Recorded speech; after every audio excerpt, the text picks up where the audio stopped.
booties for black girl nerds. Hi, Paul. Hey, how you doing? I'm great. How are you? Tickety-boo, thank you very much. We get our boy back in WandaVision. We get our boy back. I'm back. I'm He's back. But is it the same version that we know and has the qualities that endears him to audiences? Since this is an alternative time, is he untouched, shall we say? Or is it an alternative time? You'll have to find out. Wanda and Vision have found themselves dropped into a sort of black and white, idyllic 1950s suburban town, and they seem to be in the sitcom. And then episode by episode, week by week, they start hurtling at breakneck speed through the American century, through the 50s, 60s, 70s, 80s, each week, until the MCU that we know and love and this world collide in a huge denouement.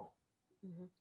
What's fun and seeing Vision with this is we get to see Vision in a character. So it's Paul playing Vision, who's playing this character to fit in sort of this idyllic world that they're living in. How was that for you? And kind of playing with that nuance to show that you're not your normal, but I'm leaning into trying to blend into this place that they're living.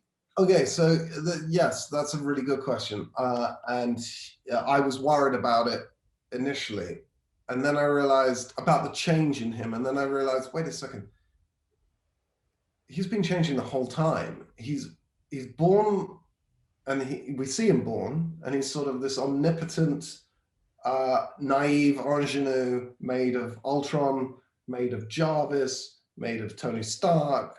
And then by Civil War, he's sort of really intrigued by humanity and love.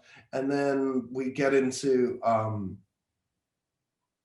oh my goodness, we get into Endgame, and he is sort of ironically, because he's an android, the most human of characters. And then, so I sort of realized, oh, we've always been doing this, and all we're doing now is dropping a little bit of Dick Van Dyke in, and a little bit of Bryan Cranston, a little bit of Hugh, Laurie. It's so, and it can absorb that because the center of Vision is that he's just a decent, kind human, android.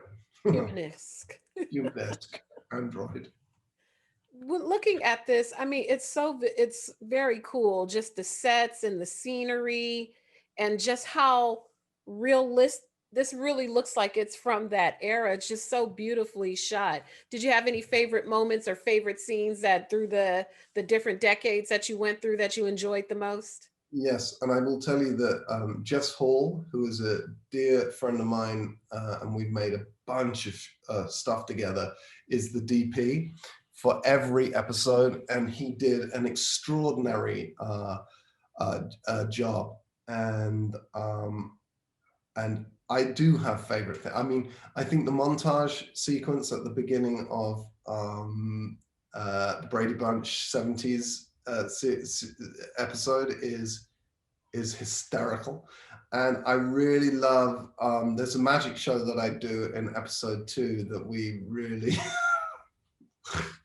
we really had. Folks are going to enjoy that. And sure. There's stuff that I can't talk to you about where I get to work with an actor. It's going to be a surprise for everybody. I get to work with an actor that I've been wanting to work with for forever, who is just unbelievable. And we have some real fireworks together. That's awesome. Thank you so much for your time, Paul. Pleasure. Can't wait. Have a great premiere, and I hope I'll talk to you again. You take care. Bye-bye.